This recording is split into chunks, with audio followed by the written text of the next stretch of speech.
When we study the life of several judges, it is really amazing how God led them to his ministry.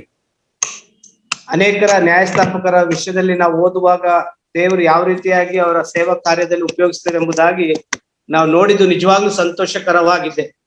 So we studied how God separated or anointed Samuel to this ministry. ದೇವರು ಯಾವ ರೀತಿಯಾಗಿ ಸಾಮ್ಯಲನ್ನು ಪ್ರತ್ಯೇಕಿಸಿ ಆತನು ಈ ಸೇವೆಗೆ ಕರೆದಿದ್ದಾನೆಂಬುದಾಗಿ ನಾವು ನೋಡ್ತಾ ಇದ್ದೇವೆ.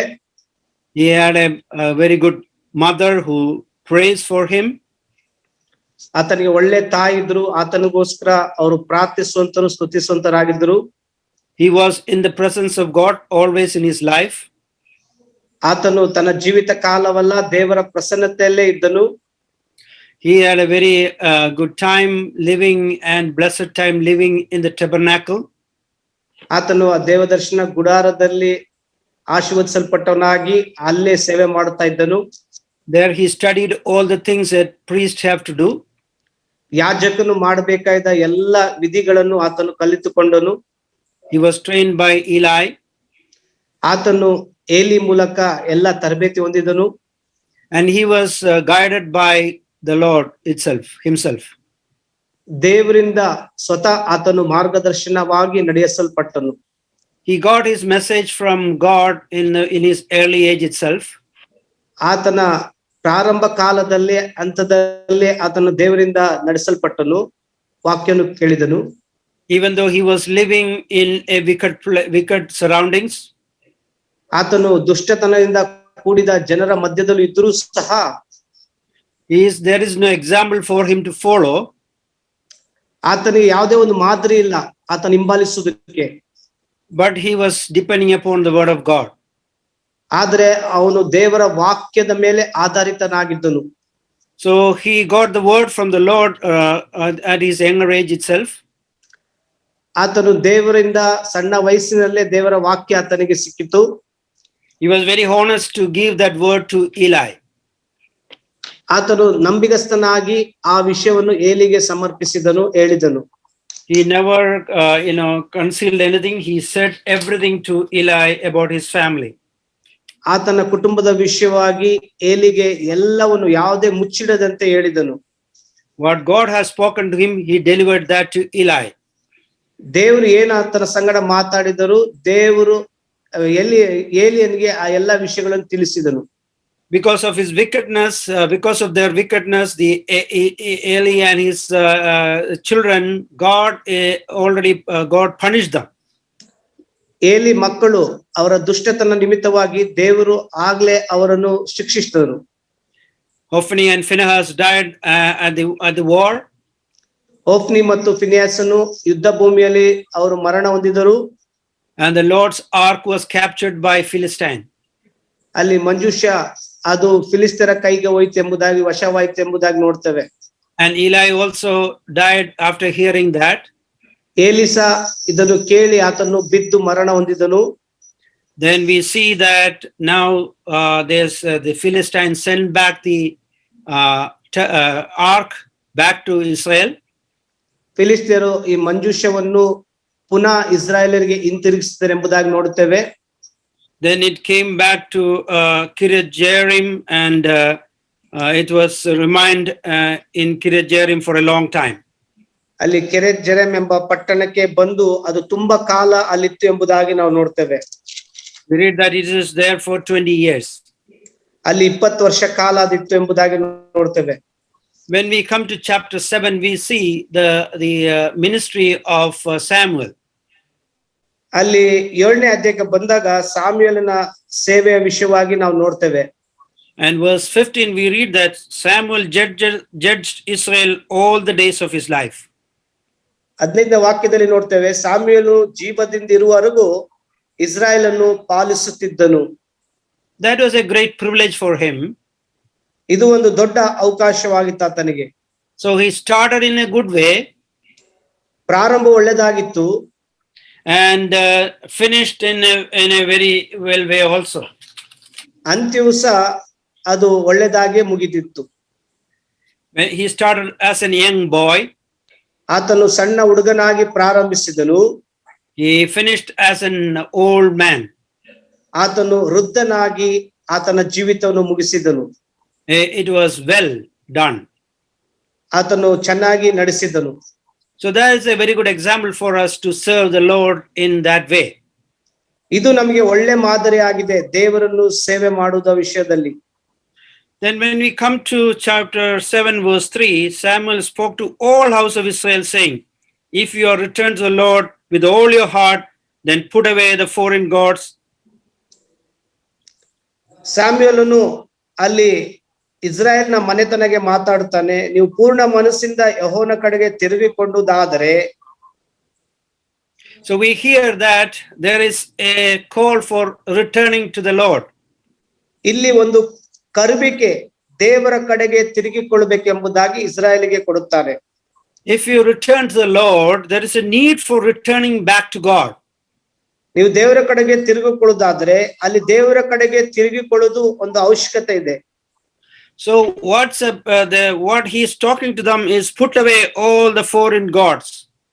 ಅವರು ಹೇಳ್ತಿದ್ದಾರೆ ಎಲ್ಲ ಅನ್ಯ ದೇವತೆಗಳು ಮತ್ತು ಅನ್ಯ ದೇಶದ ದೇವತೆಗಳನ್ನು ತೆಗೆದುಹಾಕ್ರಿ ಎಂಬುದಾಗಿ. So what all things you are worshipping other than God, you have to remove from your life. ನೀವು ದೇವರನ್ನು ಬಿಟ್ಟು ಬೇರೆ ಏನಾದ್ರೂ ನೀವು ಆರಾಧಿಸುತ್ತಿದ್ದಾದ್ರೆ ಸೇವಿಸುತ್ತಾದ್ರೆ ನಿಮ್ಮ ಜೀವಿತದ ಮಧ್ಯದಿಂದ ತೆಗೆದು ಹಾಕಿರಿ. In Exodus chapter 20 verse 3, we read that for the commandments, you shall have no other gods before me. ವಿಮೋಚನಾ ಕಾಂಡ 20ನೇ ಅಧ್ಯಾಯದಲ್ಲಿ ದೇವರು ಕೊಟ್ಟ ಆಜ್ಞೆಯನ್ನು ನಾವು ನೋಡ್ತೇವೆ. 20ನೇ ಅಧ್ಯಾಯ 3ನೇ ವಾಕ್ಯದಲ್ಲಿ ದೇವರ ವಾಕ್ಯದಲ್ಲದೆ ನಾನಲ್ಲದೆ ನಿಮಗೆ ಬೇರೆ ದೇವರುಗಳು ಇರಬಾರದು. That is a commandment given to Israel. ಇದು ಇಸ್ರಾಯೇಲರಿಗೆ ಕೊಡಲ್ಪಟ್ಟಂತ ಆಜ್ಞೆ ಆಗಿತ್ತು. This is the same commandment for us also. ಇದು ನಮಗೂ ಸಹ ಆಜ್ಞೆ ಆಗಿದೆ. There are a lot of false gods in our life. ನಮ್ಮ ಜೀವಿತದಲ್ಲಿ ಅನೇಕ ಸುಳ್ಳು ದೇವತೆಗಳಿದ್ದಾರೆ. You have to remove that. ಅವೆಲ್ಲವನ್ನು ನಮ್ಮ ಜೀವಿತದಿಂದ ತೆಗೆದುಹಾಕಬೇಕು. Then come back to Lord with your whole heart. ನೀವು ಪೂರ್ಣ ಮನಸ್ಸಿನಿಂದ ದೇವರ ಕಡೆಗೆ ತಿರುಗಿಕೊಳ್ಳಬೇಕು. And also here he is exhort them to confess their sins. ಅಲ್ಲಿ ಆತನು ಹೇಳ್ತಾನೆ ನಿಮ್ಮ ಪಾಪಗಳು ಪಶ್ಚಾತ್ತಾಪ ಪಟ್ಟು ಪರಿಹಾರ ಆಗಬೇಕು. So we have to confess to Lord what sin in our life. ನಮ್ಮ ಜೀವಿತದಲ್ಲಿ ಏನು ಪಾಪ ಇದೆ ಎಂಬುದಾಗಿ ನಾವು ಅರಿಕೆ ಮಾಡಿ ನಾವು ಪಶ್ಚಾತ್ತಾಪ ಪಡಬೇಕು. In Psalms 66:18 we read, if I regard iniquity in my heart, the Lord will not hear. ಕೀರ್ತನೆ 66ನೇ ಅಧ್ಯಾಯ 18ನೇ ವಾಕ್ಯದಲ್ಲಿ ನೋಡ್ತೇವೆ, ನಮ್ಮಲ್ಲಿ ಅಪರಾಧಗಳು ಇರುವುದಾದ್ರೆ ದೇವರು ನಮ್ಮ ಪ್ರಾರ್ಥನೆಯನ್ನು ಕೇಳುವುದಿಲ್ಲ ಎಂಬುದಾಗಿ. Dearly beloved, we have to confess the Lord all our sins, then only God will hear our prayers. ದೇವರು ನಮ್ಮ ಪ್ರಾರ್ಥನೆ ಕೇಳಬೇಕಾದ್ರೆ ನಮ್ಮಲ್ಲಿರುವ ಎಲ್ಲ ಪಾಪಗಳನ್ನು ಅರಿಕೆ ಮಾಡಿ ಬಿಟ್ಟು ಬಿಡಬೇಕು. So here there is a need to come back to God in our life.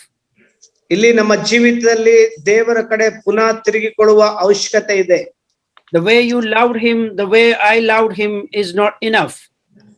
ನೀವು ಯಾವ ರೀತಿಯಾಗಿ ಪ್ರೀತಿಸ್ತಿದ್ದೀರಾ, ನಾವು ಯಾವ ರೀತಿಯಾಗಿ ಪ್ರೀತಿಸ್ತಿದ್ದೀರಾ ಅದು ಸಾಕಾಗ್ತಾ ಇಲ್ಲ. So we have to confess our sins and to come back to the Lord. ನಾವು ನಮ್ಮ ಪಾಪಗಳನ್ನು ಒಪ್ಪಿಕೊಂಡು ಅರಿಕೆ ಮಾಡಿ ಪಶ್ಚಾತ್ತಾಪ ಪಟ್ಟು ದೇವರ ಕಡೆಗೆ ತಿರುಗಿಕೊಳ್ಳಬೇಕು. And that God will answer our prayers. ಆಗ ದೇವರು ನಮ್ಮ ಪ್ರಾರ್ಥನೆಗೆ ಉತ್ತರ ಕೊಡುತ್ತಾನೆ, ನಮ್ಮ ವಿಜ್ಞಾಪನೆಗಳಿಗೆ ಉತ್ತರ ಕೊಡುತ್ತಾನೆ. And when you come to verse 5, we read there, and Samuel said, gather all Israel to Mizpah, and I will pray to the Lord for you. ಅಲ್ಲಿ ಹೇಳ್ತಾನೆ, ಮಿಸ್ಪದಲ್ಲಿರುವಂತ ಎಲ್ಲಾ ಜನರನ್ನು ಸೇರಿಸಿ ನಾನು ನಿಮಗೋಸ್ಕರ ವಿಜ್ಞಾಪನೆ ಮಾಡುತ್ತೇನೆ ಎಂಬುದಾಗಿ ಹೇಳುತ್ತಾನೆ. Here Samuel is going to pray for the people who have sinned against God. ಇಲ್ಲಿ ಸಾಮ್ಯುಯೇಲನು ಪಾಪ ಮಾಡಿದ ಜನರಿಗೋಸ್ಕರ ಆತನು ವಿಜ್ಞಾಪನೆ ಮಾಡಲಿದ್ದಾನೆ. Sometimes we are not ready to be the people who are sinning to pray. ಕೆಲ ಸಮಯದಲ್ಲಿ ಪಾಪ ಮಾಡುತ್ತಿರುವ ಜನರ ವಿಜ್ಞಾಪನೆ ಕೇಳಲು ನಾವು ಸಿದ್ಧರಿರುವುದಿಲ್ಲ. So here he is encouraging them to come together and he is going to pray for them. ಇಲ್ಲಿ ಆತನು ಹೇಳ್ತಾನೆ, ನೀವೆಲ್ಲ ಒಟ್ಟುಗೂಡಿ ಬನ್ರಿ, ನಾನು ನಿಮಗೋಸ್ಕರ ವಿಜ್ಞಾಪನೆ ಮಾಡುತ್ತೇನೆ ಎಂಬುದಾಗಿ. Then we see down when verse 6 we see that we have sinned against the Lord. ಇಲ್ಲಿ ಹೇಳ್ತಾನೆ, ನಾವು ದೇವರ ವಿರುದ್ಧವಾಗಿ ಪಾಪ ಮಾಡಿದ್ದೇವೆ. So he is including himself. Samuel is including himself. ಸಾಮ್ಯೇಲನು ತನ್ನನ್ನು ಸಹ ಆತನು ಇಲ್ಲಿ ಸೇರಿಸಿಕೊಳ್ತಾ ಇದ್ದಾನೆ. In Psalms 51:17, we read, "The sacrifice of God are a broken spirit, a broken and contrite heart." 51 Yeah, 51:17. ಕುಗ್ಗಿದ ಮನಸ್ಸೇ ದೇವರಿಗೆ ಇಷ್ಟ ಯಜ್ಞ, ದೇವರೇ ಪಶ್ಚಾತ್ತಾಪದಿಂದ ಜಜ್ಜಿ ಹೋದ ಮನಸ್ಸು ನೀನು ತಿರಸ್ಕರಿಸುವುದಿಲ್ಲ. So here we have to pray as a broken spirit and broken and contrite heart. ಇಲ್ಲಿ ನಾವು ಪ್ರಾರ್ಥನೆ ಮಾಡುವಾಗ ಕುಗ್ಗಿದ ಮನಸ್ಸುಳ್ಳವರಾಗಿಯೂ ಮತ್ತು ಜಜ್ಜಿದ ಮನಸ್ಸವರಾಗಿ ಪ್ರಾರ್ಥನೆ ಮಾಡಬೇಕು. So we see that the whole Israel is ready to gather in Mizpah. ಇಲ್ಲಿ ನಾವು ನೋಡ್ತೇವೆ ಇಸ್ರಾಯೇಲ್ ಸಂಪೂರ್ಣ ಜನರು ಮಿಸ್ಪದಲ್ಲಿ ಸೇರಿಕೊಳ್ಳಲು ಅವರು ಯೋಚನೆ ಮಾಡುತ್ತಿದ್ದಾರೆ. So we know that how a good judge he is. ಇಲ್ಲಿ ನಾವು ನೋಡ್ತೇವೆ ಸಾಮ್ಯೇಲು ಎಂತ ಒಳ್ಳೆ ನ್ಯಾಯಸ್ಥಾಪಕನೆಂಬುದಾಗಿ.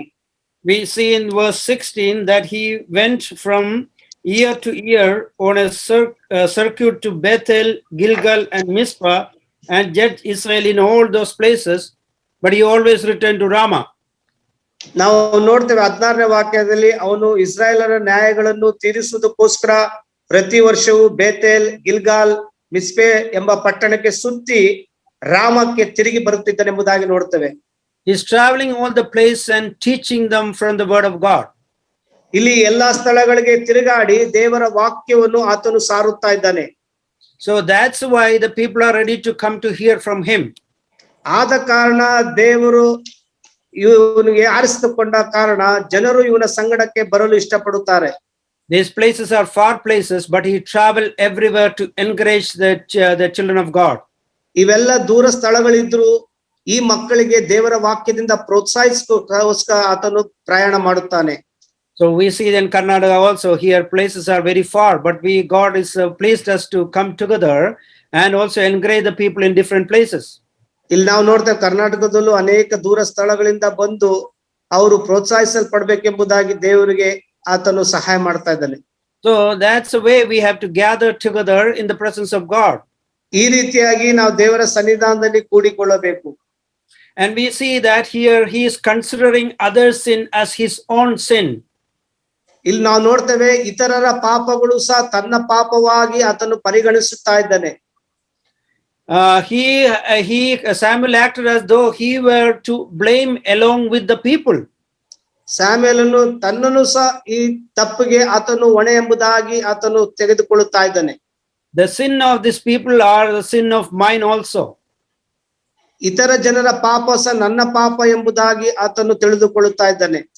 We see that Moses also took the sins of the people.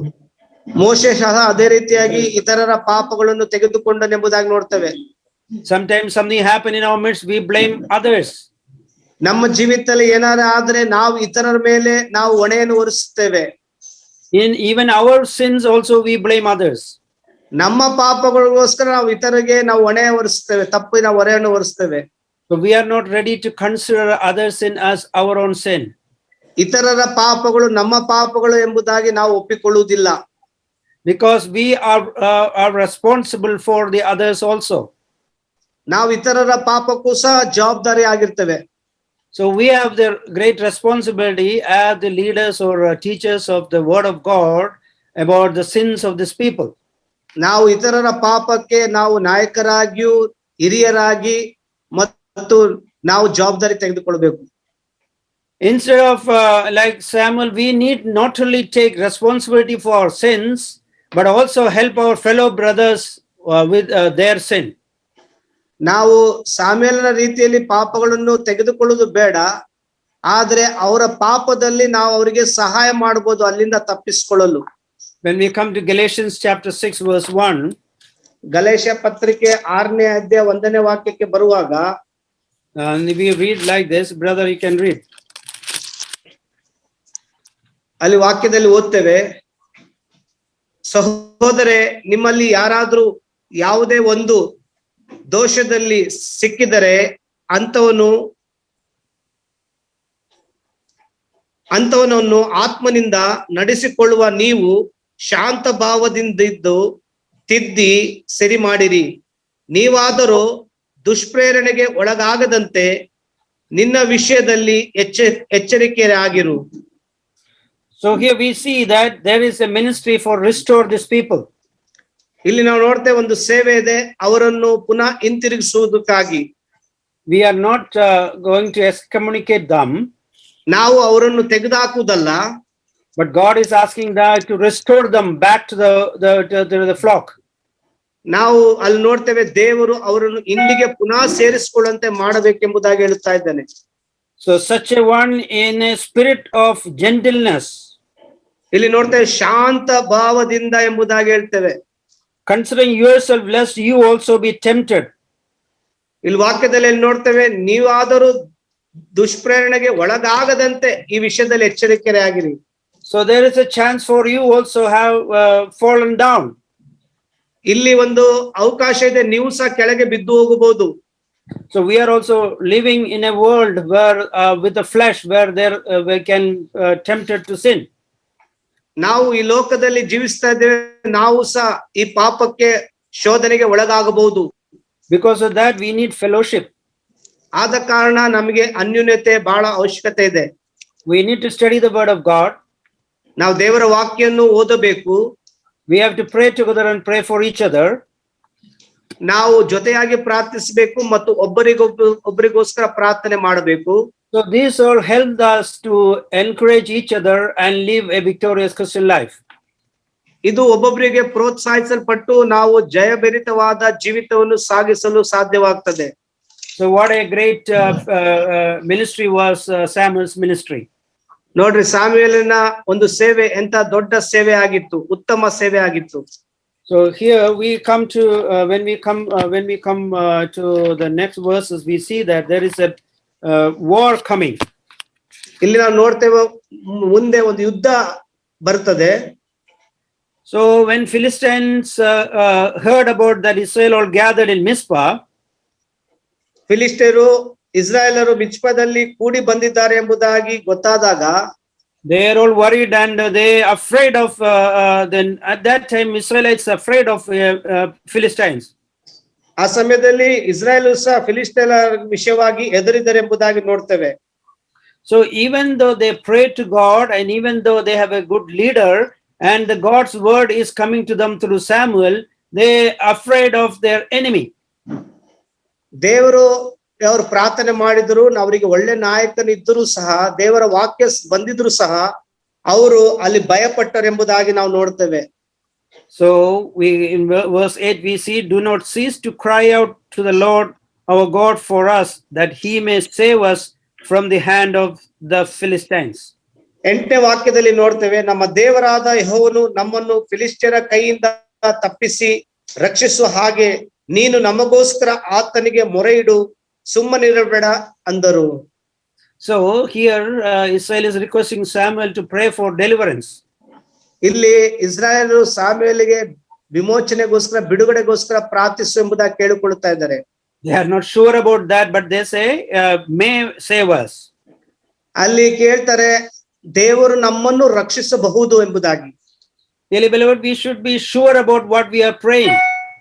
ಪ್ರಿಯರೇ, ನಾವು ಪ್ರಾರ್ಥನೆಯಲ್ಲಿ ಏನ್ ಬೇಡ್ಕೊಳ್ತಾರೆ ಎಂಬುದಾಗಿ ನಿರ್ದಿಷ್ಟವಾಗಿರಬೇಕು, ನಂಬಿಗಸ್ತರಾಗಿರಬೇಕು. We should sure that the God will answer our prayers. ನಮಗೆ ನಂಬಿಕೆ ಇರಬೇಕು, ದೇವರು ನಮ್ಮ ಪ್ರಾರ್ಥನೆಗೆ ಉತ್ತರ ಕೊಡ್ತಾನೆ ಎಂಬುದಾಗಿ. We underestimate our God always because we are not sure about or we doesn't know who he is. ನಮ್ಮ ದೇವರು ಯಾರು ಎಂಬುದಾಗಿ ನಮಗೆ ಸರಿಯಾಗಿ ಗೊತ್ತಿಲ್ಲ, ಆದ ಕಾರಣ ಆತನ ವಿಷಯದಲ್ಲಿ ನಾವು ಸ್ವಲ್ಪ ಕಮ್ಮಿಯಾಗಿ ನೋಡ್ತೇವೆ. So we should be very careful in our Christian life to know the Lord more day by day. ನಮ್ಮ ಕ್ರೈಸ್ತಿಯ ಜೀವಿತದಲ್ಲಿ ನಾವು ತುಂಬಾ ಎಚ್ಚರಿಕೆಯಿಂದ ಇರಬೇಕು. ನಮ್ಮ ದೇವರನ್ನು ಪ್ರತಿದಿನ ಜೀವಿತದಲ್ಲಿ ನಾವು ಸರಿಯಾಗಿ ದೇವರ ವಾಕ್ಯದ ಮೂಲಕ ತಿಳಿದುಕೊಳ್ಳಬೇಕು. Apostle Paul in Philippians, he talking to them that he want to know him more Jesus Christ more. Brother, Philippians, yeah, chapter 3. ಫಿಲಿಪ್ಪ ಬರೆದ ಪತ್ರಿಕೆಯಲ್ಲಿ 3ನೇ ಅಧ್ಯಾಯದಲ್ಲಿ ನಾವು ಈ ರೀತಿಯಾಗಿ ಓದುತ್ತೇವೆ. 3 verse, brother. The verse it's I think hold a second.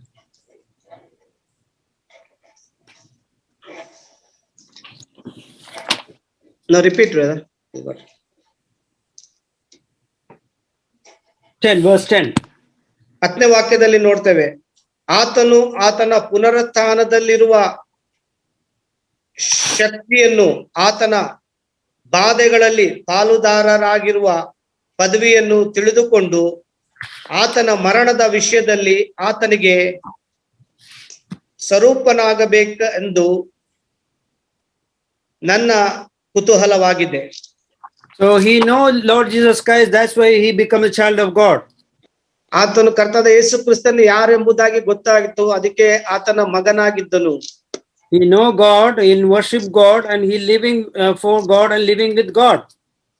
ಆತನ ದೇವರು ಯಾರೆಂಬುದಾಗಿ ಗೊತ್ತಿತ್ತು, ದೇವರನ್ನು ಆರಾಧಿಸಿದ್ರು, ದೇವರ ಸಂಗಡ ಜೀವಿಸ್ತಾ ಇದ್ದನು.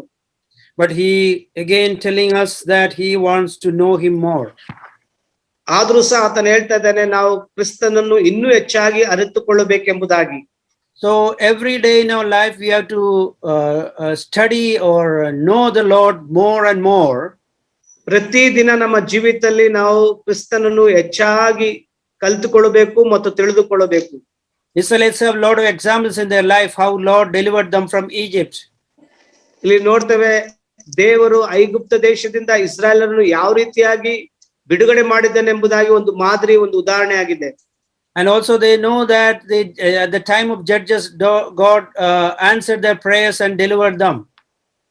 ಅದೇ ರೀತಿ ನ್ಯಾಯಸ್ಥಾಪಕರ ಸಮಯದಲ್ಲೂ ಅನೇಕ ಸಲ ದೇವರು ಅವರನ್ನು ಬಿಡುಗಡೆ ಮಾಡಿದರೆಂಬುದಾಗಿ, ಅದು ದೇವರೇ ಬಿಡುಗಡೆ ಮಾಡಿದನೆಂಬುದಾಗಿ ಅವ್ರಿಗೆ ಗೊತ್ತುಂಟು. But still they are not sure about God's mighty work. ಆದ್ರೂ ಸಹ ದೇವರು ಸರ್ವಶಕ್ತನೆಂಬುದಾಗಿ ಇನ್ನೂ ಸಹ ಸರಿಯಾಗಿ ಅವ್ರು ತಿಳ್ಕೊಳ್ಳಿಲ್ಲ. And again we see that in chapter 7 verse 9, Samuel took a suckling lamb and offered it as an whole burnt offering to the Lord.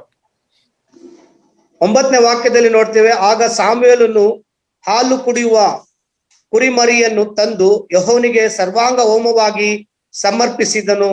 ಇಸ್ರಾಯೇಲರಿಗೋಸ್ಕರ ಮೊರೆಯಿಡಲು ಆತನು ಸದುತ್ತರವನ್ನು ದಯಪಾಲಿಸಿದನು. Here Samuel is doing a priestly work job there. He is worshiping the Lord by offering a burnt offering. ಇಲ್ಲಿ ಸಾಮುವೇಲನು ಯಾಜಕ ಒಂದು ಸ್ಥಾನದಲ್ಲಿ ನಿಂತುಕೊಂಡು ಯಾಜಕ ಸೇವೆ ಮಾಡುತ್ತಾ ಒಂದು ಕುರಿಯನ್ನು ಸರ್ವಾಂಗ ಹೋಮವಾಗಿ ಸಮರ್ಪಿಸುತ್ತಾನೆ. So here we see that then Samuel cried out to the Lord for Israel, and the Lord answered him.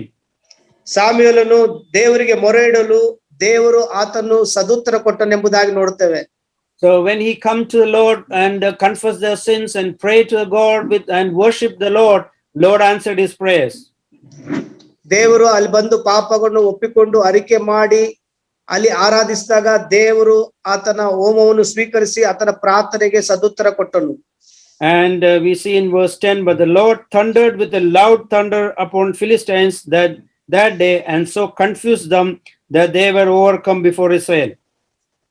ಸಾಮುವೇಲನು ಯಜ್ಞವನ್ನು ಅರ್ಪಿಸುವ ವೇಳೆಯಲ್ಲಿ ಫಿಲಿಸ್ಟಿಯರು ಯುದ್ಧಕ್ಕೋಸ್ಕರ ಸಮೀಪಿಸಲಾಗಿ ಯೆಹೋವನ ಒಂದು ದೊಡ್ಡ ಗುಡುಗಿನಿಂದ ಅವರನ್ನು ಕಳವಳಗೊಳಿಸಿ ಇಸ್ರಾಯೇಲರಿಗೆ ಸೋತು ಓಡಿ ಹೋಗುವಂತೆ ಮಾಡಿದನು. So here we see that Israel doesn't have an army. Pardon? Israel did not have an army.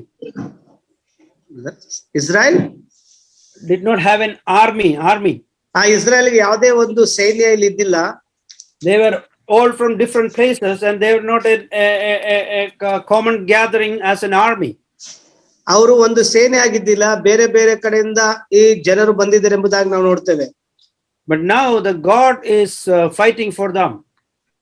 ಇಲ್ಲಿ ಈಗ ದೇವರು ಅವರಿಗೋಸ್ಕರ ಯುದ್ಧ ಮಾಡುತ್ತಾ ಇದ್ದಾನೆ. So they all confused them. Then Israel overcome before Israel, and men of verse 10, and the men of Israel went out to Mizpah and pursued the Philistines and drove them back as far as below Bethkar. ಅಲ್ಲಿ ನೋಡ್ತೇವೆ, ದೇವರವರು ಗಲಿಬಿಲಿ ಮಾಡಿದ ಕಾರಣ ಇಸ್ರಾಯೇಲರಿಗೆ ಸೋತು ಓಡಿ ಹೋಗುವಂತೆ ಮಾಡಿದನು. ಇಸ್ರಾಯೇಲ್ ಆದರೂ ಮಿಚ್ಚೆಯಿಂದ ಹೊರಟು ಹಿಂದಟ್ಟಿ ಬೇತೇರಿನ ತಗ್ಗಿನವರೆಗೂ ಅವರನ್ನು ಹತ ಮಾಡಿದರು. So the way he trusted God, and God answered his prayers, and he have a great victory, and they drove them back to the places which they captured before. ಅಲ್ಲಿ ಸಾಮ್ಯಲನ್ನು ನಂಬಿಕೆಯಿಂದ ಪ್ರಾರ್ಥನೆ ಮಾಡಿದಾಗ ದೇವರು ಅವರಿಗೆ ಜಯ ಕೊಟ್ಟು ಅವರು ಕಳೆದುಕೊಂಡಿದ್ದ ಸ್ಥಳವನ್ನು ತಿರುಗಿ ಪಡೆದುಕೊಂಡದೆಂಬುದಾಗಿ ನಾವು ನೋಡ್ತೇವೆ. So then verse 12 we see that there then Samuel took a stone and set it up between Mizpah and Shen and called its name Ebenezer, saying, thus far the Lord has helped us. 12ನೇ ವಾಕ್ಯದ ನೋಡ್ತೇವೆ. ಅನಂತರ ಸಾಮುವೇಲನು ಮಿಚ್ಚೆಗೂ ಶೇನಿಗೂ ಮಧ್ಯದಲ್ಲಿ ಒಂದು ಕಲ್ಲನ್ನು ನಿಲ್ಲಿಸಿ ಯೆಹೋವನು ಇಲ್ಲಿಯವರೆಗೆ ನಮಗೆ ಸಹಾಯ ಮಾಡಿದನೆಂದು ಹೇಳಿ ಅದಕ್ಕೆ ಎಬಿನೇಜರ್ ಎಂದು ಹೆಸರಿಟ್ಟನು. So because of the God's hand is against Philistine, no they did not come anymore into the territory of Israel. ಅಲ್ಲಿ ದೇವರ ಹಸ್ತವು ಫಿಲಿಸ್ತೀನರ ವಿರುದ್ಧ ಇದ್ದ ಕಾರಣ ಫಿಲಿಸ್ಟಿಯರು ಇಸ್ರಾಯೇಲರ ಪ್ರಾಂತ್ಯಕ್ಕೆ ಬರಲಿಲ್ಲ ಎಂಬುದಾಗಿ ನಾವು ನೋಡ್ತೇವೆ. So Israel recovered Ekron and Gath back from them. ಅದೇ ರೀತಿಯಾಗಿ ಇಸ್ರಾಯೇಲರು ಎಕ್ರಾನ್ ಮತ್ತು ಗಾತ್ ಈ ಎರಡು ಪ್ರದೇಶವನ್ನು ಅವರು ಆಕ್ರಮಣಿಸಿಕೊಂಡ್ರು ಎಂಬುದಾಗಿ ನೋಡ್ತೇವೆ. And also there was a peace among the people of Israel. ಇಸ್ರಾಯೇಲರ ಮಧ್ಯದಲ್ಲಿ ಸಮಾಧಾನ ಇತ್ತೆಂಬುದಾಗಿ ನಾವು ನೋಡ್ತೇವೆ. So he judged Israel for a long years. ಸಾಮ್ಯೇಲನು ಇಸ್ರಾಯೇಲನ್ನು ಅನೇಕ ವರ್ಷಗಳ ಕಾಲ ಆತನು ನ್ಯಾಯಸ್ಥಾಪಕನಾಗಿ ಅಲ್ಲಿ ಇದ್ದನೆಂಬುದಾಗಿ ನ್ಯಾಯ ತೀರಿಸಿದನೆಂಬುದಾಗಿ ನೋಡ್ತೇವೆ. So when we come to chapter 8 we see that the things are changing. ಇಲ್ಲಿ 8ನೇ ಅಧ್ಯಾಯಕ್ಕೆ ಬರುವಾಗ ಇಲ್ಲಿ ಕೆಲ ವಿಷಯಗಳು ಬದಲಾವಣೆ ಆಗುವುದನ್ನು ನಾವು ನೋಡ್ತೇವೆ. That Samuel was judge for Israel and he was a priest for Israel and he was a prophet for Israel. ಸ್ಯಾಮ್ಯೇಲನು ಇಸ್ರಾಯೇಲಿಗೆ ನ್ಯಾಯಸ್ಥಾಪಕನಾಗಿದ್ದನು, ಆತನು ಯಾಜಕನಾಗಿದ್ದನು ಮತ್ತು ಆತನು ಪ್ರವಾದಿ ಸಹ ಆಗಿದ್ದನು. And when we become old we see that what happened to his ministry. ಆತನು ಮುದುಕನಾದ ಮೇಲೆ ಆತನ ಸೇವೆ ಏನಾಯ್ತು ಎಂಬುದಾಗಿ ನಾವು ನೋಡುವರಾಗಿರೋಣ. His children was verse 3 we see, but his sons did not walk in his ways. They turned aside after dishonest gain, took bribes and perverted justice. ಅಲ್ಲಿ ನೋಡ್ತೇವೆ ಅವರ ಮಕ್ಕಳು ತಂದೆ ಮಾರ್ಗದಲ್ಲಿ ನಡೆಯದಂತೆ ದ್ರವ್ಯಾಶಯದಿಂದ ಲಂಚ ತೆಗೆದುಕೊಂಡು ನ್ಯಾಯ ವಿರುದ್ಧವಾಗಿ ತೀರ್ಪು ಮಾಡುತ್ತಿದ್ದರು ಎಂಬುದಾಗಿ ನೋಡುತ್ತೇವೆ. So when we come to know that when they talk to Samuel about the new king, new leader they needed, because they are trusting not God, they are trusting man. ಈಗ ಅವರು ಬಂದು ಸ್ಯಾಮ್ಯೇಲಿಗೆ ನಮಗೊಬ್ಬ ಅರಸನು ಬೇಕೆಂಬುದಾಗಿ ಅವರು ದೇವರ ಮೇಲೆ ಭರವಸೆ ಇಡುತ್ತಾ ಇಲ್ಲ, ಮನುಷ್ಯರ ಮೇಲೆ ಈಗ ಭರವಸೆಯನ್ನು ಇಡುತ್ತಾ ಇದ್ದಾರೆ. They are telling now make us, verse 5 they are telling now make us a king to judge like all the nations. ಅಲ್ಲಿ ಹೇಳ್ತಾ ಇದ್ದಾರೆ ಅವರು ನಮಗೆ ಒಬ್ಬ ಅರಸನನ್ನು ನೇಮಿಸು, ಅವನು ನಮ್ಮ ನ್ಯಾಯಸ್ಥಾಪಕನಾಗಿರ್ಲಿ ಎಲ್ಲಾ ಜನಾಂಗಗಳ ಆಳುವುದಕ್ಕಾಗಿ ಎಂಬುದಾಗಿ ಕೇಳುತ್ತಾ ಇದ್ದಾರೆ. So they have a king of the Almighty God is a king is in the midst of them. ಸರ್ವಶಕ್ತನಾದ ದೇವರು ಅವರಿಗೆ ಅರಸನಾಗಿ ಅವರ ಮಧ್ಯದಲ್ಲಿ ಇದ್ದಾನೆ. But the people want a physical king. ಆದ್ರೆ ಇಲ್ಲಿ ಆ ಜನರಿಗೆ ದೈಹಿಕ ಅಥವಾ ಶಾರೀರಿಕ ಒಬ್ಬ ಅರಸನು ಬೇಕಾಗಿದ್ದಾನೆ. Because God know that the physical kings will loot them. ಅಲ್ಲಿ ನಾವು ನೋಡ್ತೇವೆ ಈ ಶಾರೀರಿಕ ದೈಹಿಕ ಅರಸರು ಅವರನ್ನು ಬೀಳಿಸ್ತಾರೆ ಎಂಬುದಾಗಿ ದೇವರು ಗೊತ್ತಿತ್ತು. So he is Samuel didn't want to be like all the other nations. God was their king. ಸ್ಯಾಮ್ಯೇಲ್ಗೆ ಇತರ ರಾಜ್ಯರಂತೆ ಅರಸರಂತೆ ಅಲ್ಲಿ ಬೇಕಾಗಿದ್ದಿಲ್ಲ, ದೇವರೇ ಅವರಿಗೆ ಸರ್ವಶಕ್ತನಾಗ ಅರಸನಾಗಿ ಬೇಕಾಗಿತ್ತು. So God's Shekinah glory is on the Ark of the Covenant. ಆ ದೇವರ ಶೆಕಿನ ಮಹಿಮೆಯು ಆ ಮಂಜೂಷದ ಮೇಲೆ ಇತ್ತು ಎಂಬುದಾಗಿ ನಾವು ನೋಡ್ತೇವೆ. His security was in God. Pardon? His security, Samuel's security was in God. ದೇವರ ಸಾಮ್ಯೇಲಿನ ಸುರಕ್ಷತೆ ದೇವರ ಮೇಲಿತ್ತು. But this is displeased Samuel because they talked about a king, a physical king. ಅಲ್ಲಿ ಒಂದು ದೈಹಿಕವಾದ ಶಾರೀರಿಕವಾದ ಅರಸನು ಬೇಕೆಂಬುದಾಗಿ ಅವರು ಕೇಳಿಕೊಂಡರು. So then they in verse 8 we see with which they have forsaken me and served other gods. ಅಲ್ಲಿ ಹೇಳ್ತಾರೆ, ನಾನು ಅವರನ್ನು ಐಗುಪ್ತ ದೇಶದ ಬಿಡಿಸದಿಂದ ಇಂದಿನವರೆಗೂ ಅವರು ನನ್ನನ್ನು ಬಿಟ್ಟು ಅನ್ಯ ದೇವತೆಗಳನ್ನು ಸೇವಿಸಿದ್ದಾರೆ. ನನಗೆ ಹೀಗೆ ಮಾಡಿರುವ ಹಾಗೆ ನಿನಗೂ ಮಾಡುತ್ತಾರೆ. So now God is talking to Samuel to give them a king because they rejected me, not you. ಅಲ್ಲಿ ದೇವರು ಸಾಮ್ಯಲ್ಗೆ ಹೇಳ್ತಾರೆ, ಅವರು ಒಂದು ಅರಸನ್ನು ಕೊಡ್ರು, ಅವರು ನನ್ನನ್ನು ತಿರಸ್ಕರಿಸಿದ್ದಾರೆ, ನಿನ್ನನ್ನು ತಿರಸ್ಕರಿಸಲಿಲ್ಲ. So here they are rejecting the God of God and King of Kings and Lord of Lord. ಇಲ್ಲಿ ಅವರು ದೇವಾದಿ ದೇವನು, ರಾಜಾದಿರಾಜನು, ಕರ್ತಾದಿ ಕರ್ತನನ್ನು ತಿರಸ್ಕರಿಸಿದ್ದಾರೆ. Not rejecting Samuel, but rejecting their own God. ಸ್ಯಾಮ್ಯಲನ್ನು ತಿರಸ್ಕರಿಸಿಲ್ಲ, ತಮ್ಮ ಸ್ವಂತ ದೇವರನ್ನೇ ಅವರು ತಿರಸ್ಕರಿಸಿದ್ದಾರೆ. So where is our security? Is that in God? ನಮ್ಮ ಸುರಕ್ಷತೆ ಅಥವಾ ನಮ್ಮ ಭರವಸೆ ಯಾರಲ್ಲಿದೆ? ದೇವರಲ್ಲ. Or our security is in the money we have? ಅಥವಾ ನಮ್ಮ ಭರವಸೆ ನಮ್ಮಲ್ಲಿರುವ ಹಣದಲ್ಲ? Our security is on the health we have? ನಮ್ಮಲ್ಲಿರುವಂತ ಆರೋಗ್ಯದಲ್ಲಿ ನಮಗೆ ಭರವಸೆ ಇದೆಯಾ? When the pandemic came, all the world, the people of the world came to know that they cannot control their health. They cannot depend on health. ಈ pandemic corona ಬಂದಾಗ ಅವರು ಎಲ್ಲರೂ ತಿಳ್ಕೊಂಡ್ರು, ತಮ್ಮ ಸ್ವಂತ ಆರೋಗ್ಯ ತಮ್ಮ ಸ್ವಂತ ಕೈಯಿಂದ ಕಾಪಾಡಿಕೊಳ್ಳಕ್ ಆಗುದಿಲ್ಲ, ಅದಕ್ಕೆ ದೇವರು ಬೇಕೆಂಬುದಾಗಿ. Their knowledge, their power, their money, that doesn't worth. ಯಾವುದೇ ಅಧಿಕಾರ, ಹಣ ಅಲ್ಲಿ ಬಿಡ್ಸಕ್ ಆಗ್ಲಿಲ್ಲ. So we cannot depend upon our family or friends. They will also go away from us. ಅಲ್ಲಿ ನಮ್ಮ ಕುಟುಂಬ ಅಥವಾ ನಮ್ಮ ಸ್ನೇಹಿತರ ಮೇಲೆ ನಾವು ಅವಲಂಬಿಸಿಕೊಳ್ಳಲು ಸಾಧ್ಯವಾಗಲಿಲ್ಲ, ಅವರು ಸಹ ದೂರ ಹೋದರು. Not our work, not our social status. ನಮ್ಮ ಸಾಮಾಜಿಕ ಹಂತವಾಗ್ಲಿ ಅಥವಾ ನಮ್ಮ ಕೆಲಸ ಆಗ್ಲಿ ನಮ್ಮನ್ನು ಬಿಡಿಸಲು ಸಾಧ್ಯವಾಗ್ಲಿಲ್ಲ. So you ask yourself, what do I feel I cannot live without? ನಾವು ನಮ್ಮನ್ನೇ ಕೇಳ್ಕೊಳ್ಳೋಣ, ನಾವು ಯಾವ್ದ್ರಿಂದ ನಮ್ಮ ಸ್ವಂತ ಇದರಿಂದ ಬದುಕಕ್ಕಾಗುದಿಲ್ಲ ಎಂಬುದಾಗಿ. You may say, I cannot live without my children, without my money, without my health, without my family, without my social status, I cannot live. People always say that. ಅನೇಕ ಜನರು ಹೇಳ್ಕೊಳ್ತಾರೆ, ನಾನು ನನ್ನ ಕುಟುಂಬ ಮೇಲೆ ಅವಲಂಬಿಸಿಕೊಳ್ತೇನೆ, ನನ್ನ ಹಣದ ಮೇಲೆ, ಅಧಿಕಾರ ಮೇಲೆ, ನನ್ನ ಸಾಮಾಜಿಕ ಅಂತಸ್ತಿನ ಮೇಲೆ ನಾನು ಇರ್ತೇನೆ ಎಂಬುದಾಗಿ. Or do you feel that I cannot live without God?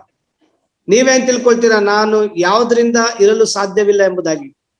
So the God is our king. ದೇವರು ನಮ್ಮ ಅರಸನಾಗಿದ್ದಾನೆ. So we have to come to the Lord at his presence always. ನಾವು ಆತನ ಪ್ರಸನ್ನತೆಗೆ ಯಾವಾಗ್ಲೂ ಬರಬೇಕು. Every time there is a one who can answer and you can help you. ಪ್ರತಿ ಸಮಯದಲ್ಲೂ ಒಬ್ಬನಿದ್ದಾನೆ ನಮ್ಮ ಪ್ರಾರ್ಥನೆಗೆ ಉತ್ತರ ಕೊಡಲು ಮತ್ತು ಕೇಳಲು, ನಮ್ಮನ್ನು ಬಿಡುಗಡೆ ಮಾಡಲು. Samuel is warning them about the dangers of having a king. ಸಾಮ್ಯೇಲನು ಅರಸನ ಬೇಡಿಕೆ ಇಟ್ಟಾಗ, ಅರಸುಗಳನ್ನು ಕೊಡುವಾಗ ಅಲ್ಲಿರುವ ಅಪಾಯಗಳ ಕುರಿತು ಆತನು ಹೇಳುತ್ತಾನೆ. In verse 11 he says, this will be behavior of a king who will reign over you. He will take your sons and appoint them for his own chariots and to be his horsemen, and some will run before his chariots. ಆಗ ಅವ್ರಿಗೆ ಬರುವಂತ ಅಪಾಯ ಕುರಿತು ಈ ರೀತಿ 11ನೇ ವಾಕ್ಯದಲ್ಲಿ ಹೇಳ್ತಾನೆ, ಅರಸನು ಅಧಿಕಾರವಷ್ಟೇ ಎಂದು ಕೇಳಿರಿ, ಅವನು ನಿಮ್ಮ ಮಕ್ಕಳನ್ನು ತೆಗೆದುಕೊಂಡು ತನ್ನ ಸಾರಥಿಗಳನ್ನಾಗಿಯೂ ರಾಹುತರನ್ನಾಗಿಯೂ ಮಾಡಿಕೊಳ್ಳುವನು, ಅವರು ಅವನ ರಥಗಳ ಮುಂದೆ ಓಡುವವರಾಗಿರಬೇಕು.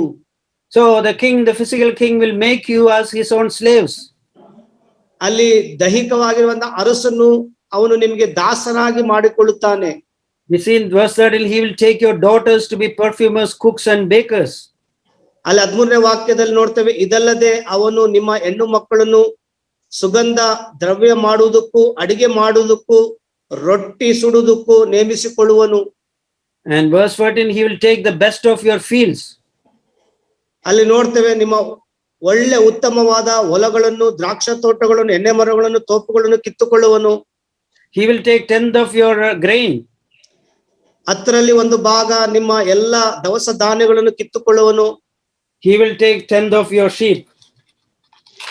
ನಿಮ್ಮ ಕುರಿ ದನಗಳಲ್ಲಿ 10ರಲ್ಲಿ 1 ಭಾಗವನ್ನು ತೆಗೆದುಕೊಳ್ಳುತ್ತಾನೆ.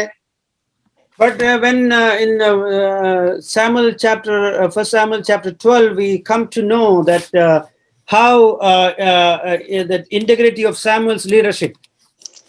ಇಲ್ಲಿ ನೋಡ್ತೇವೆ 1 ಸಾಮ್ಯೇಲ್ 12ನೇ ಅಧ್ಯಾಯದಲ್ಲಿ ಸಾಮ್ಯೇಲನ ನಾಯಕತ್ವದ ಕುರಿತು ನಾವು ನೋಡ್ತೇವೆ. He is telling them to verse 3, here I am witness against. We can read verse 3 and 4. Which was, brother? 1 Samuel 12 verse 3 and 4. ಇಲ್ಲಿ ನಿಂತುಕೊಂಡಿರುವ ನಾನು ಯಾರು ಎತ್ತನಾಗ್ಲಿ ಕತ್ತೇನಾಗ್ಲಿ ತೆಗೆದುಕೊಂಡು ಯಾರನ್ನಾದ್ರೂ ವಂಚಿಸಿ ಪೀಡಿಸಿದ್ದು, ಲಂಚ ತೆಗೆದುಕೊಂಡು ಕುರುಡನಂತೆ ತೀರ್ಪು ಮಾಡಿದ್ದು ಉಂಟೋ? ಇದ್ದರೆ ಯೆಹೋವನು ಮುಂದೆ ಆತನ ಅಭಿಷಕ್ತನ ಮುಂದೆಯೂ ಹೇಳಿರಿ, ನಾನು ಅದನ್ನು ಹಿಂದಕ್ಕೆ ಕೊಡುತ್ತೇನೆ ಅನ್ನಲು ಅವರು, ನೀನು ನಮ್ಮನ್ನು ವಂಚಿಸಿ ಪೀಡಿಸಿದಾಗ್ಲಿ ನಮ್ಮಿಂದ ಏನಾದ್ರೂ ಕಸಿದುಕೊಂಡಿದ್ದಾಗ್ಲಿ ಇರುವುದಿಲ್ಲ ಎಂದು ಉತ್ತರ ಕೊಟ್ಟರು. So Samuel's have the integrity in front of the people and the Lord. ಇಲ್ಲಿ ಸಾಮ್ಯಲ್ನು ದೇವರ ಮುಂದೆ ಮತ್ತು ಮನುಷ್ಯರ ಮುಂದೆ ಆತನು ತನ್ನ ವೈಯಕ್ತಿಕ ಜೀವಿತದ ಎಲ್ಲಾ ವಿಷಯದಲ್ಲೂ ಆತನು ಉತ್ತಮನಾಗಿದ್ದನು. So Samuel is a good judge. He never taken a bribe or anything done bad against the people. ಇಲ್ಲಿ ಸಾಮ್ಯಲ್ನು ಒಬ್ಬ ಉತ್ತಮವಾದ ನ್ಯಾಯಸ್ಥಾಪಕನಾಗಿದ್ದನು. ಯಾವುದೇ ಲಂಚವನ್ನಾಗ್ಲಿ ಯಾವುದೇ ರೀತಿಯಾಗಿ ವಂಚನೆ ಮಾಡುವಂತ ವಿಷಯದಲ್ಲಿ ಅಥವಾ ಕೆಟ್ಟತನ ವಿಷಯದಲ್ಲಿ ಆತನಿದ್ದಿಲ್ಲ. So here in verse 9 said they forgot the Lord their God. That was a problem. ಅಲ್ಲಿ ಒಂದು ಸಮಸ್ಯೆ ಆಗಿತ್ತು. ಅವರು ತಮ್ಮ ದೇವರಾದ ಯೆಹೋವನನ್ನು ಮರೆತು ಬಿಡಲು ಎಂಬುದಾಗಿ ನಾವು ನೋಡ್ತೇವೆ. Again we see in verse 10, we have sinned because we have forsaken the Lord. ಅಲ್ಲಿ ನೋಡ್ತೇವೆ, ಆಗ ಅವರು ಆತನಿಗೆ, ನಾವು ಯೆಹೋವನಾದ ನಿನ್ನನ್ನು ಬಿಟ್ಟು ಬಾಲ್ ಅಶ್ವತ್ ಎಂಬ ದೇವತೆಗಳನ್ನು ಪೂಜಿಸಿ ಪಾಪ ಮಾಡಿದ್ದೇವೆ ಎಂಬುದಾಗಿ ಹೇಳಿದರು. And when verse 20 we see that but serve the Lord with all your heart. 20ನೇ ವಾಕ್ಯದಲ್ಲಿ ನೋಡ್ತೇವೆ, ಭಯಪಡಬೇಡ್ರಿ. 20th brother, 20 end. ಇಷ್ಟು ಪಾಪ ಮಾಡಿದ್ರು ನೀವು ಇನ್ನು ಮುಂದೆ ಆದರೂ ಅದನ್ನು ಬಿಟ್ಟು ಯೆಹೋವನನ್ನು ಅಂಟಿಕೊಂಡು ಪೂರ್ಣ ಮನಸ್ಸಿಂದ ಆತನೊಬ್ಬನನ್ನೇ ಸೇವಿಸಿರಿ. So here Samuel is praying for them and also tell them to serve the Lord with all your heart. ಸ್ಯಾಮ್ಯಲನ್ನು ಅವರಿಗೆ ಎಚ್ಚರಿಸ್ತಾ ಇದ್ದಾನೆ, ನೀವು ದೇವರನ್ನು ಪೂರ್ಣ ಮನಸ್ಸಿನಿಂದ ಆತನಿಗೋಸ್ಕರ ನೀವು ಆತನೊಬ್ಬನನ್ನೇ ಸೇವಿಸಿರಿ ಎಂಬುದಾಗಿ. We can serve without whole heart, but here we need to serve the Lord with whole heart. ಖಂಡಿತವಾಗ್ಲೂ ನಮ್ಮ ಜೀವಿತದಲ್ಲಿ ನಾವು ಪೂರ್ಣ ಮನಸ್ಸಿನಿಂದ ದೇವರನ್ನು ಸೇವಿಸಬೇಕು. So verse 23 and 24 we see that Samuel is praying for this people. 23-24ನೇ ವಾಕ್ಯದಲ್ಲಿ ಸಾಮ್ಯಲನು ಈ ಜನರಿಗೋಸ್ಕರ ಆತನು ಪ್ರಾರ್ಥನೆ ಮಾಡುವುದನ್ನು ನಾವು ನೋಡ್ತೇವೆ. Even though they rejected Samuel, Samuel is praying for them. ಅವರು ಸಾಮ್ಯಲನ್ನು ತಿರಸ್ಕರಿಸಿದ್ರು ಸಹ ಸಾಮ್ಯಲನು ಅವ್ರಿಗೋಸ್ಕರ ಪ್ರಾರ್ಥನೆ ಮಾಡುತ್ತಾ ಇದ್ದಾನೆ. We hear that moreover, as for me, far be it from me that I should sin against the Lord in ceasing to pray for you. ಅಲ್ಲಿ ವಾಕ್ಯದಲ್ಲಿ ನೋಡ್ತೇವೆ, ನಾನಾದರೂ ಪಾಪ ಮಾಡದಂತೆ ನಾನು ನಿಮಗೋಸ್ಕರ ಪ್ರಾರ್ಥಿಸ್ತೇನೆ ಎಂಬುದಾಗಿ ಹೇಳುತ್ತಾ ಇದ್ದಾನೆ. So even though they rejected them, if he is not praying for that people, that is a sin he is doing. ಅವರು ಪಾಪ ಮಾಡಿದ್ರು ಸಹ ಅಲ್ಲಿ ನಾವು ನೋಡ್ತೇವೆ ಸಾಮ್ಯಲನ್ನು ಅವ್ರಿಗೋಸ್ಕರ ದೇವರಲ್ಲಿ ಪ್ರಾರ್ಥಿಸಿದನೆಂಬುದಾಗಿ, ಅವರು ನೀತಿಯ ಮಾರ್ಗ ಕಡೆ ತಿರುಗಿಕೊಳ್ಳುವುದು. He did not take this personally nor hate them as a result. ಆತನು ವೈಯಕ್ತಿಕವಾಗಿ ತೆಗೆದುಕೊಳ್ಳಲಿಲ್ಲ ಮತ್ತು ದ್ವೇಷ ಮನೋಭಾವದಿಂದ ಅವರ ಮೇಲೆ ಸಿಟ್ಟಾಗ್ಲಿಲ್ಲ. How we are we praying for the people who reject us, who is against us? ಅದೇ ರೀತಿಯಾಗಿ ನಮ್ಮನ್ನು ತಿರಸ್ಕರಿಸುವ ಜನರ ಕುರಿತು ನಾವು ಚಿಂತಿಸ್ತಾ ಪ್ರಾರ್ಥಿಸ್ತಾ ಇದ್ದೇವಾ? We got offended when rejected because our identities are not completely built on God. ನಾವು ಅನೇಕ ಸಲ ನಾವು ತಿರಸ್ಕರಿಸಲ್ಪಟ್ಟಾಗ ನಾವು ಕೋಪಗೊಳ್ತೇವೆ, ಯಾಕಂದ್ರೆ ನಾವು ಸಂಪೂರ್ಣವಾಗಿ ದೇವರ ಮೇಲೆ ಅವಲಂಬಿಸಿಕೊಂಡಿಲ್ಲ. So we have to depend on God. It is built on God. ನಾವು ದೇವರ ಮೇಲೆ ಅವಲಂಬಿಸಿಕೊಳ್ಬೇಕು, ಯಾಕಂದ್ರೆ ನಮ್ಮ ಜೀವಿತ ದೇವರ ಮೇಲೆ ಕಟ್ಟಲ್ಪಟ್ಟಿದೆ. We are always wanting to prove we are right or good. ನಾವು ಯಾವಾಗ್ಲೂ ನಾವು ಸರಿ ಎಂಬುದಾಗಿ ಮತ್ತು ನಾವು ನಡೆಯುವಂತ ಮಾರ್ಗ ಸರಿ ಎಂಬುದಾಗಿ ನಾವು ಕೊಡಲು ಬಯಸ್ತೇವೆ. But Samuel was not like that. ಸಾಮ್ಯಲನು ಆ ರೀತಿ ಇದ್ದಿಲ್ಲ. Trust in God, God's judgment in allowing us to be rejected, allowing us to be rejected. ದೇವರ ಮೇಲೆ ಅವಲಂಬಿಸಿಕೊಳ್ಳಿರಿ, ಆಗ ನಮ್ಮನ್ನು ತಿರಸ್ಕರಿಸಿದವರನ್ನು ಸಹ ನಾವು ಪ್ರೀತಿಸಬೇಕೆಂಬುದಾಗಿ ಹೇಳ್ತಾ ಇದ್ದಾನೆ. Verse 24, only fear the Lord and serve him in truth with all your heart, for consider what great things he has done for you. ನೀವಾದರೂ ಯೆಹೋವನಲ್ಲಿ ಭಯಭಕ್ತಿ ಉಳ್ಳರಾಗಿದ್ದು ಆತನು ನಿಮಗೋಸ್ಕರವಾಗಿ ಮಾಡಿದ ಮಹತ್ ಕಾರ್ಯಗಳನ್ನು ನೆನೆಸಿಕೊಂಡು ಆತನನ್ನು ಸತ್ಯದಿಂದಲೂ ಪೂರ್ಣ ಮನಸ್ಸಿನಿಂದಲೂ ಸೇವಿಸ್ತಾ ಬರಬೇಕು. So Joseph is an example. He was rejected by his brothers, but he never have a hatred against them. ನಾವು ಇದಕ್ಕೆ ಒಂದು ಮಾದರಿಯಾಗಿ ತೆಗೆದುಕೊಳ್ಬೇಕು, ಉದಾಹರಣೆ ತೆಗೆದುಕೊಳ್ಬೇಕಂದ್ರೆ ಯೋಸೇಫನ ಕುರಿತು ತೆಗೆದುಕೊಳ್ಬೇಕು. ತನ್ನ ಸಹೋದರರು ಅವರನ್ನು ತಿರಸ್ಕರಿಸುವುದು ಸಹ ಆತನಿಗೆ ದ್ವೇಷ ಮನೋಭಾವ ಇದ್ದಿಲ್ಲ. He always felt that he was in God's hand. ಆತನು ಯಾವಾಗ್ಲೂ ನಾನು ದೇವರ ಹಸ್ತದಲ್ಲಿದ್ದೇನೆ ಎಂಬುದಾಗಿ ಯೋಸೇಫನು ಹೇಳ್ತಾ ಇದ್ದನು. Dearly beloved, the Lord bought us by giving a great price. ಪ್ರಿಯರೇ, ದೇವರು ನಮ್ಮನ್ನು ಒಂದು ದೊಡ್ಡ ಕ್ರಯವನ್ನು ಕೊಡುವ ಮೂಲಕ ನಮ್ಮನ್ನು ಕೊಂಡುಕೊಂಡಿದ್ದಾನೆ. We are in the hands of our God. ನಾವು ದೇವರ ಸುರಕ್ಷಿತವಾದ ಹಸ್ತದ ಕೈಯಲ್ಲಿದ್ದೇವೆ. So he will never leave you or forsake us. ಆತನು ನಮ್ಮನ್ನು ಎಂದಿಗೂ ಕೈ ಬಿಡುವುದೂ ಇಲ್ಲ, ತೊರೆಯುವುದೂ ಇಲ್ಲ. So you don't have to be confused about the things happening around you. ನಮ್ಮ ಸುತ್ತಲೂ ನಡೆಯುವ ವಿಷಯದಲ್ಲಿ ನಾವು ಗಲಿಬಿಲಿ ಆಗುವುದು ಬೇಡ. Do not be dejected. ಯಾವುದೇ ಕಾರಣಕ್ಕೂ ಮನಸ್ಥೈರ್ಯ ಕಳೆದುಕೊಳ್ಳಬೇಡ್ರಿ. Because our God, who promised that he will be with us forever. ನಮ್ಮ ದೇವರು ನಮಗೆ ವಾಗ್ದಾನ ಮಾಡಿದ್ದಾನೆ, ನಾನು ಯುಗದ ಸಮಾಪ್ತಿಯವರೆಗೂ ನಿಮ್ಮ ಸಂಗಡ ಇರುತ್ತೇನೆಂಬುದಾಗಿ. So we are in the hands of God. ನಾವು ದೇವರ ಹಸ್ತದಲ್ಲಿದ್ದೇವೆ. He is the apple of the eye. That was he is taking care of us. ನಾವು ಆತನ ಕಣ್ಣಿನ ಗುಡ್ಡೆ ಆಗಿದ್ದೇವೆ. ಆತನು ನಮಗೆ ಎಲ್ಲಾ ವಿಷಯದಲ್ಲೂ ಆತನು ನಮಗೆ ಅಗತ್ಯಗಳನ್ನು ಆತನು ತೆಗೆದುಕೊಳ್ಳುತ್ತಾನೆ. Even there is rejection comes, even your friends despise you, even you got the enmity from your neighbors, but you trust in the Lord always. ನಿಮ್ಮ ಸ್ನೇಹಿತರು ನಿಮ್ಮನ್ನು ತಿರಸ್ಕರಿಸಿದರು, ನಿಮ್ಮ ಬಂಧು ಬಾಂಧವರು ಅಕ್ಕಪಕ್ಕದವರು ನಿಮಗೆ ವಿರುದ್ಧವಾಗಿದ್ದರು, ನೀವು ದೇವರ ಮೇಲೆ ಭರವಸೆ ಇಡ್ರಿ, ನಂಬಿಕೆ ಇಡ್ರಿ. Pray for others, trust in God more than anyone. ದೇವರ ಮೇಲೆ ಹೆಚ್ಚಾಗಿ ನಂಬಿಕೆ ಉಳ್ಳವರಾಗಿ ಭರವಸೆ ಉಳ್ಳವರಾಗಿರಿ, ಎಲ್ಲದಕ್ಕಿಂತ ಹೆಚ್ಚಾಗಿ ಆತನ ಮೇಲೆ ಆತುಕೊಳ್ಳಿರಿ. And also pray for those that reject you. ಯಾರ ನಿಮ್ ತಿರಸ್ಕರಿಸ್ತಾರೋ ಅವ್ರಿಗೋಸ್ಕರ ಹೆಚ್ಚಾಗಿ ಪ್ರಾರ್ಥಿಸ್ರಿ. Maybe your neighbors, maybe your family, because you become a child of God, there is a lot of rejection in your life. ಅಕ್ಕಪಕ್ಕ ಇರುವವರು, ಸ್ನೇಹಿತರು ಇರ್ಬೇಕು, ನೀವು ದೇವರ ಮಕ್ಕಳಾಗಿದ ಮೇಲೆ ಅನೇಕರು ನಿಮ್ಮನ್ನು ಹೆಚ್ಚಾಗಿ ತಿರಸ್ಕರಿಸಬಹುದು. May God give a heart to pray for them. ದೇವರು ನಿಮ್ಗೆ ಒಂದು ಒಳ್ಳೆ ಹೃದಯ ಕೊಡ್ಲಿ, ಅವ್ರಿಗೋಸ್ಕರ ಪ್ರಾರ್ಥಿಸುವಂತ ಒಂದು ಹೃದಯ ಕೊಡ್ಲಿ. And also consider other sin as our own sin. ಇತರರ ಪಾಪಗಳನ್ನು ನಮ್ಮ ಪಾಪಗಳಾಗಿ ತೆಗೆದುಕೊಳ್ಳೋಣ. So Samuel's life was an example by he's the one listening to God's calling. ಸ್ಯಾಮ್ಯುಯೇಲನ ಜೀವಿತವು ಒಂದು ಮಾದರಿಯಾಗಿತ್ತು ಆ ದೇವರ ಕರೆಯುವಿಕೆಯ ವಿಷಯದಲ್ಲಿ.